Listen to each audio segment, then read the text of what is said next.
Hi everyone, I'm Jenny Barish and welcome to module number 5, Sales and Commercial Viability. Last week you learned all about audience engagement and analytics, and this week we'll be learning about all kinds of revenue in podcasting, from advertising to subscription revenue to crowdfunding. I've worked in multiple media companies and podcast companies, so I can tell you what it takes to buy and sell podcasts. Whether you are an independent podcaster or you are part of a larger organization looking to build out a more complicated revenue strategy around podcasting, this course can give you a bird's eye view of what the current state of the podcast industry looks like. Stay with me. So let's get started. The wild world of podcast ads, past, present, and future.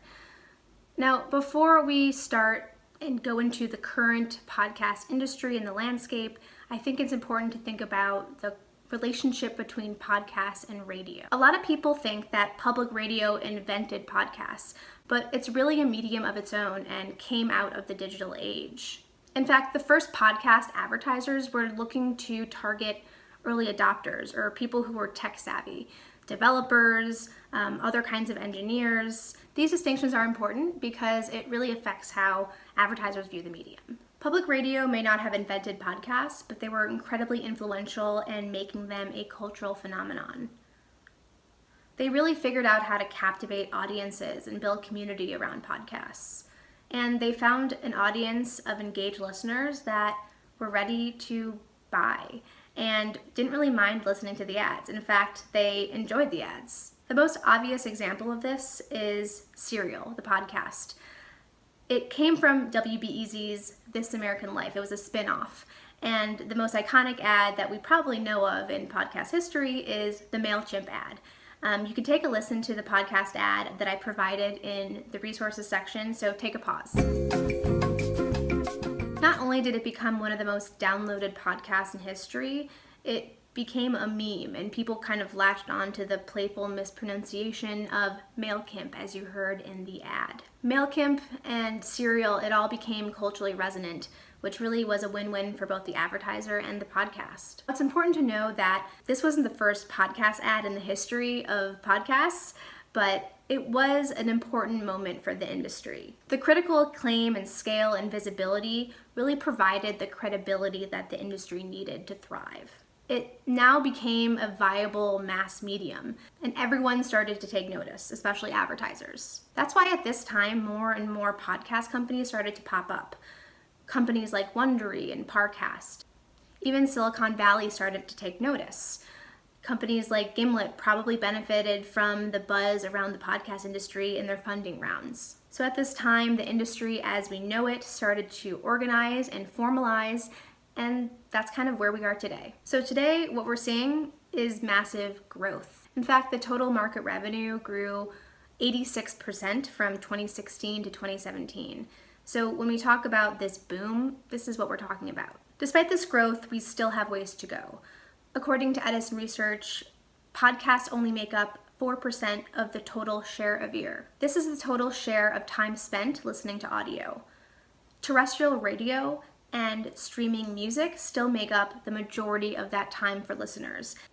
And as a result, those are where advertisers are spending the majority of their advertising budgets. So this is kind of a gift and a curse. There is huge potential for growth, a really active listener base, people who are really passionate about the medium, and advertisers who are hungry to get involved and are interested in learning more. But there's still an audience that needs to grow at scale to get the kinds of budgets that we have traditionally seen in terrestrial radio. So this is the kind of the conundrum that we face as an industry, and this is one of the challenges that we currently face today. Now, there are some advertisers like Squarespace and Casper who from the beginning they understood why podcasts were a special medium. But we still have a lot of convincing to do, and we have to really pitch the medium and why it's important. So this is what my pitch kind of looks like. Podcasts are an intimate and opt-in medium. People have to actively seek out the podcast that they want to listen to, and they're mostly listening with headphones on. This means that there's little room for distraction, and they are completely focused and locked in to the podcast itself. That creates a perfect environment for an advertiser to deliver their message. Podcasts are inherently mobile. They can take the podcast wherever they go, which means they can take the message and the advertiser's message wherever they go. Especially in the US, podcast listeners over-index in affluence and education, which means that they have disposable income to spend. Podcast listeners are incredibly loyal and engaged. They go to live tapings of podcast episodes, and the most engaged podcast listeners listen to about 7 podcasts per week. And podcasts work. And when they hear their favorite hosts endorse a product, they're really likely to purchase that product. There are numerous studies that show how podcast ads are far more preferred and effective than other forms of digital media. As of May 2018, these are the top spenders in podcasting. Some of these are likely suspects, and if you listen to podcasts, you've probably heard these ads before from Squarespace, Casper, ZipRecruiter, and Audible. They look fairly different in terms of product and service, but they share a common goal, which is to drive sales. This is called direct response advertising. And these kinds of marketers make up the majority of podcast buys. So what is the skeleton structure of these common direct response ads in podcast advertising? They begin with a brief description of the product or service. And then there are 2 key points here. The first is a personal endorsement or experience. Lots of these advertisers really want the host to give a personal recommendation and say something like, I use product X and it's been a really great experience so far. I use it on vacation or I use it at home with my family.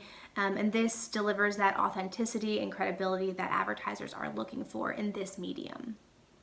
And finally, there is that call to action. I'm sure you've heard this before. Go to vanity URL and enter code podcast to get 10% off your next order. And that promo code that I just referenced, that's really important in helping advertisers track the performance of the podcast advertisement. They can look at how many people used it at the point of purchase, and this is really influential in determining whether the advertiser decides to renew the buy with the podcaster. So pause this video and take a second to read over this script and familiarize yourself with how these advertisements are written and preferred by most advertisers. According to a 2017 study conducted by the Interactive Advertising Bureau and PwC, direct response ads still make up the majority of podcast revenue. But we're seeing different kinds of campaigns come into the market. For example, what we call a brand awareness ad. In 2017, brand awareness ads made up 29% of the total market. Unlike direct response ad, brand awareness ads do not have an offer code, and the primary goal is not to necessarily drive sales. Generally, these are not as data-driven. They are mostly interested in increasing positive sentiment for their brand. Now, this is a little bit tougher to measure, and there are studies that are conducted before and after the survey to measure how that ad affected the attitude towards a brand. But advertisers are mostly interested in scale or aligning with a podcast that really reflects the advertiser's values.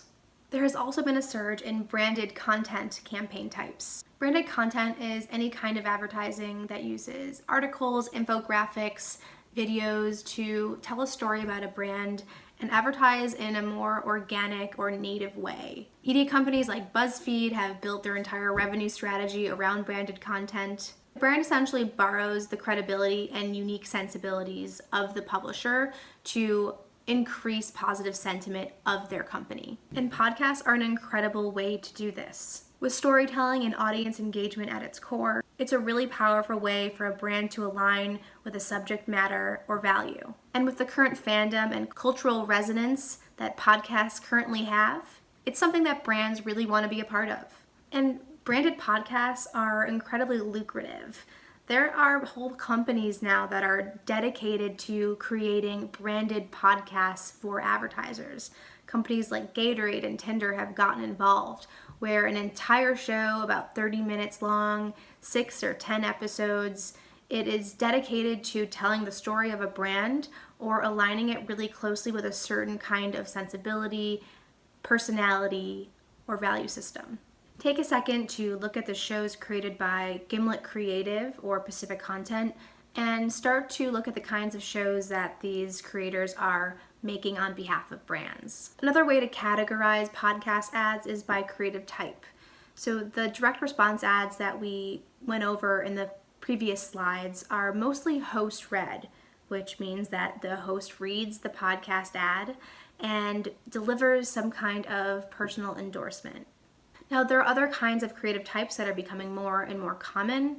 There are pre-recorded spots read by producers or professional announcers. There are also supplied radio ads that are coming in.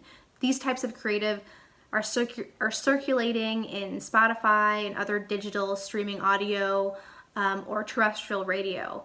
Now, this is fairly uncommon since the podcast advertising environment is incredibly specific, and we want to retain that. We want to make sure that it's still that intimate, clutter-free environment that makes it such a powerful medium for advertisers.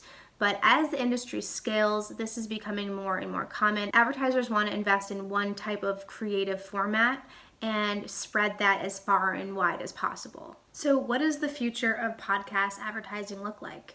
A lot of analysts say it's going to grow by over 100% by 2020. But what is that actually going to look like? It's really hard to scale up this kind of medium because, like I mentioned before, the host read, which is kind of the cornerstone of the podcast industry, it's pretty manual to create and requires a lot of people to execute from start to finish. It's inherently native in itself, even though host reads are not branded content per se, but there's a lot of care and individual attention that is put into each host read spot, which makes up the majority of the advertisements in podcasting. And there's a lot of debate whether these supplied radio ads or pre-recorded spots are going to become more and more prevalent and whether they'll be as effective as that host read advertisement. And as we grow, we're going to have to find a way to be more and more competitive with other forms of digital media. That means that our tracking has to be just as sophisticated. The process for advertisers and publishers needs to be streamlined. And these are some of the kinks that we're working out currently in the industry. But the future is incredibly exciting. And with the advent of more smart speakers and voice technology, this space is only going to continue to grow and increase the distribution platforms and ease of use across the world.